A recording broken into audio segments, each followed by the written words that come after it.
विषय है वर्ण व्यवस्था। भारतीय शास्त्रकारों ने हमारे समाज को 4 भागों में बांटा है, ब्राह्मण, क्षत्रिय, वैश्य और शूद्र। इसके अंतर्गत इन चारों को इस 4 भागों में बांटने के बाद इनके कार्य भी अलग अलग किए गए, वो उनके कर्म और गुण के आधार पर आधारित थे। इस व्यवस्था के अध्ययन के पहले हमको वर्ण शब्द का अर्थ का अध्ययन कर लेना चाहिए। वर्ण के अध्ययन के लिए इसको 3 भागों में बांटा गया है। वर्ण का चुनाव करना, रंग और वृत्ति। वर्ण का चुनाव शब्द से ही स्पष्ट है कि वर्ण का निर्धारण होता है। व्यक्ति जिस व्यवस्था में होता है उसी के आधार पर वर्ण का चुनाव होता है। दूसरा बोल रहा है रंग। रंग के आधार पर सबसे पहले ऋग्वेद में रंग व्यवस्था के अंतर्गत इसे काले और गोरे रंग की जनता के लिए किया गया। इसके अंतर्गत आर्य और दास ये 2 वर्ण का ही उल्लेख मिलता है। तीसरा वृत्ति के अनुसार इस दृष्टि से जिन व्यक्तियों की मानसिकता और व्यवहार संबंधित विशेषताएं एक समान होती हैं, जिन व्यक्तियों का स्वभाव आपस में मिलता है, वह सब मिलकर एक वर्ण बनता है। वर्ण का संबंध व्यक्ति के गुण तथा कर्म से है, ठीक है, जिसके अंतर्गत हम बोल सकते हैं कि जिन जिन व्यक्तियों में जो जो गुण और कर्म होते हैं वो एक साथ मिल जाते हैं और एक वर्ण का चुनाव कर लेते हैं। भगवत गीता में श्री कृष्ण ने कहा है कि मैंने ही गुण और कर्म के आधार पर 4 वर्णों की रचना की है। अतः स्पष्ट है कि ये जो वर्ण व्यवस्था है, ब्राह्मण, क्षत्रिय, वैश्य और शूद्र, यही हमारे समाज का स्तरीकरण है। स्तरीकरण मतलब अलग अलग भागों में बांटा गया।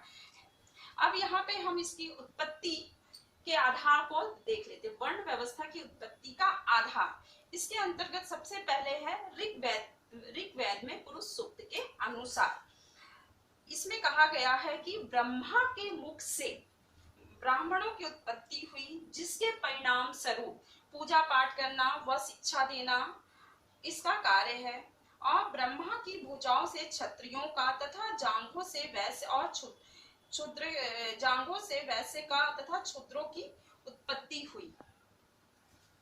उसी प्रकार दूसरा उपनिषद के अनुसार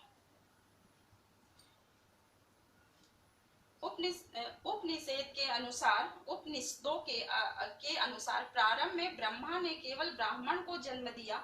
ब्राह्मण सभी कार्य को पूरा नहीं कर पाए तो समाज कल्याण को ध्यान में रखते हुए ब्रह्मा ने क्षत्रियों को उत्पन्न किया। फिर ये महसूस किया गया कि ब्राह्मण और क्षत्रिय ये दोनों भी मिलकर समाज के कार्यों को पूरा नहीं कर पाए। तब महसूस किया गया कि तीसरा वर्ण होना चाहिए जिसका नाम वैश्य रखा गया। फिर महसूस किया गया कि ब्राह्मण, क्षत्रिय, वैश्य भी मिलकर सामाजिक व्यवस्था को पूरा नहीं कर पाए, जिसके परिणाम स्वरूप क्षुद्र जाति का जन्म हुआ। फिर व्यक्ति के वर्ण का निर्धारण उसके द्वारा पूर्व जन्म में किया गया कर्म होता है। इन चारों के अलग अलग जो भाग बटे हैं उसका मेन आधार बताया गया कि पूर्व जन्म में जो किया गया उसी के आधार पे व्यक्ति का ब्राह्मण, क्षत्रिय, वैश्य या शूद्र के रूप में जन्म होता है। तीसरा है इसका आधार महाभारत के अनुसार। महाभारत के अनुसार बताया गया कि ब्राह्मणों का रंग जो श्वेत है, सफेद है, जो सतोगुण अर्थात पवित्रता से संबंधित है, इसलिए यह शिक्षा देने का कार्य करते हैं, यज्ञ करवाते, पूजा पाठ संबंधित कार्यों को करते हैं।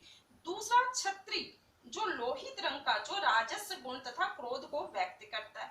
वैश्य का रंग पीला बताया गया, पीला रंग जो रजो और तमो गुण का मिश्रण था। शूद्रों का श्याम रंग बताया गया जो तमो अर्थात पवित्रता का परिचायक था।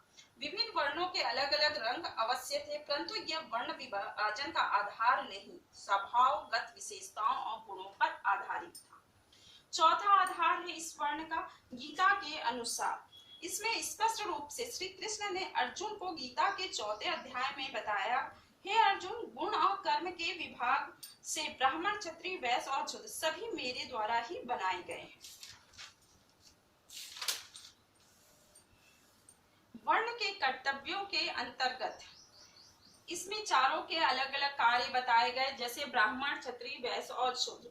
तो सबसे पहले हम यहाँ पे ब्राह्मण के कर्तव्य देख लेते हैं कि उनको कौन कौन से कार्य करना है। ठीक है, इसके अंतर्गत सबसे पहला काम था ब्राह्मण का कि अपने इंद्रियों को अपने संयम में बनाए रखना, वेदों का अनुशीलन, तब अध्ययन, अध्यापक, यज्ञों का संपादन करना ब्राह्मण का मुख्य दायित्व था। इसके साथ ही ब्राह्मण की शुद्धता, पवित्र कर्म, क्षमाशीलता, ज्ञान का संचय, सत्य का आचरण करना है। अर्थात सबसे उत्तम वर्ण के रूप में ब्राह्मण वर्ग को बताया गया। फिर बताया गया क्षत्रिय, इसका मुख्य कार्य, ये ब्रह्मा की भुजाओं से उत्पन्न हुआ, इसलिए इसका प्रमुख कार्य प्रजा की रक्षा करना, युद्ध के समय वीरता दिखाना, सूरवीरता दिखाना, तेज, धैर्य, चतुरता और युद्ध से ना भागना, निस्वार्थ भाव से प्रजा, समाज और देश की रक्षा करना है। इसी प्रकार तीसरा जो वैश्य है, इसका मुख्य धर्म है समाज के भरण पोषण का दायित्व। ये वैसे ही विभिन्न प्रकार के व्यवसाय, कृषि कार्य करते और अन्य तीन वर्ग ब्राह्मण, क्षत्रिय और शूद्र के लिए भोजन की व्यवस्था करते तथा इन तीनों का भोजन के लिए इसके ऊपर ही दायित्व था। अगला बोल रहा है शूद्र, जिसमें तीनों वर्ग की सेवा, बिना किसी भेदभाव के, मन में किसी प्रकार का कोई विचार नहीं लाता और वह ब्राह्मण, क्षत्रिय और वैश्य की सेवा करता। इसके बदले ब्राह्मण, क्षत्रिय, वैश्य भी उसके शूद्र की भोजन की व्यवस्था, एक अच्छे इसके ध्यान रखने का कार्य शूद्र का होता है। इसके साथ ही इसकी कुछ विशेषताएं हैं। वर्ण व्यवस्था, हमारा जो प्राचीन समाज था, जब वर्ण व्यवस्था की बनाया गया था, तब ये सोचा गया कि यही एक व्यवस्था है जिसके द्वारा पूरे समाज में व्यवस्था बनी रह सकती है, क्योंकि हमारा सबसे महत्वपूर्ण कार्य समाज में व्यवस्था को बनाए रखना। जब तक व्यक्ति अपने अपने कर्तव्यों को नहीं करेगा, तब तक व्यवस्था को बनाए रखना मुश्किल है। इसलिए इसे चार भागों में बांटा गया, ब्राह्मण, क्षत्रिय, वैश्य और शूद्र, और चारों से यह अपेक्षा की गई कि ये बिना किसी भेदभाव के अपने अपने कर्म को करते रहे। जब ये अपने कर्म को करेंगे तभी हम बोल सकते हैं कि हमारी व्यवस्था सही हो सकती है। ठीक है, इसी आधार पे हम देखते हैं कि इसके वर्ण व्यवस्था की विशेषता के अंतर्गत श्रम विभाजन पर आधारित, क्या बोला गया, श्रम विभाजन पर आधारित, मतलब प्रत्येक किसी भी कार्य को एक व्यक्ति के द्वारा पूरा नहीं किया जा सकता है, इसलिए इसे चार भागों में बांटा गया कि प्रत्येक व्यक्ति अपने कार्य को सही ढंग से किया जाए। अगर एक व्यक्ति, जैसे हमने ब्राह्मण को ही बोल दिया कि क्षत्रिय, वैश्य और शूद्र सबका काम करे, या क्षत्रिय को ये बोल दिया गया कि वह ब्राह्मण, वैश्य और शूद्र का कार्य करे, तो ये संभव नहीं है, इसलिए कार्यों को अलग अलग भागों में बांटा गया। दूसरा पॉइंट बोल रहे हैं आपका विशेषीकरण में सहायक, फिर एक वर्ण एक कार्य को लगातार करने से उसमें उसे विशेष योग्यता की प्राप्ति हो जाती, जिसके परिणाम स्वरूप वह उस कार्य को बहुत अच्छे ढंग से कर सकता है।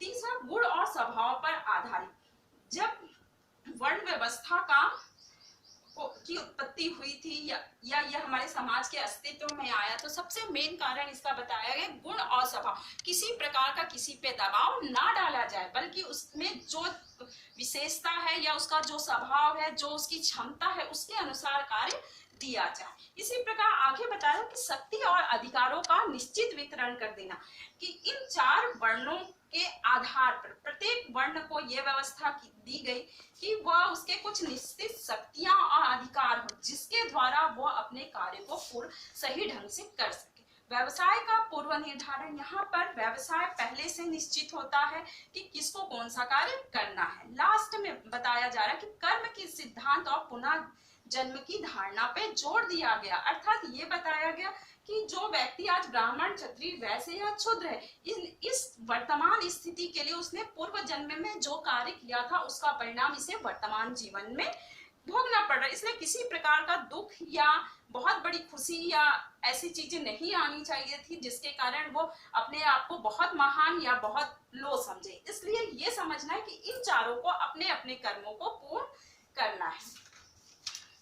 इस प्रकार कर्तव्य वर्ण व्यवस्था को बनाया गया, तो इसका कुछ समाजशास्त्री महत्व सामने रखा गया, जिसके अंतर्गत बोला गया कर्तव्य पालन की प्रेरणा। इन चारों वर्णों को ये प्रेरणा दी गई कि प्रत्येक को अपना कार्य करना, कोई भी कार्य बड़ा या छोटा नहीं। जैसे उपनिषद में बता दिया गया कि विराट ब्रह्मा के मुख से ब्राह्मण का जन्म हुआ, ब्रह्मा की भुजाओं से क्षत्रिय का जन्म हुआ, ब्रह्मा के उदर और जांघों से वैश्य का जन्म हुआ और उनके पैरों से क्षुद्र का जन्म हुआ। जिस प्रकार शूद्र जाति जिसका जन्म ब्रह्मा के पैरों से बताया गया, लेकिन यही पैर है कि इन तीनों को आधार देते, इसलिए हम ये नहीं बोल सकते हैं कि इनमें से कोई बड़ा और कोई छोटा है। इन चारों का सामाजिक व्यवस्था को बनाए रखने के लिए महत्वपूर्ण योगदान है, कोई महान कोई छोटा ऐसा नहीं है। फिर ये श्रम विभाजन और विशेषीकरण की यह एक अद्वितीय व्यवस्था है कि हमारे समाज, हमारे ही भारत में ये व्यवस्था देखी गई कि किसी कार्य को बहुत ढंग, शांति पूर्वक और पूरे जन्म के कर्मों का परिणाम लेके उसे जोड़ा गया। बहुत लचीली व्यवस्था थी, व्यक्ति अपने गुणों का विकास करके स्वभाव के आधार पर आगे मतलब वर्णों में परिवर्तन पाया जा सकता था। सामाजिक संघर्षों से छुटकारा, अर्थात कोई बड़ा छोटा नहीं है। रक्त की शुद्धता बनी रहे और शक्ति संतुलन बनाए रखने में यह महत्वपूर्ण योगदान है।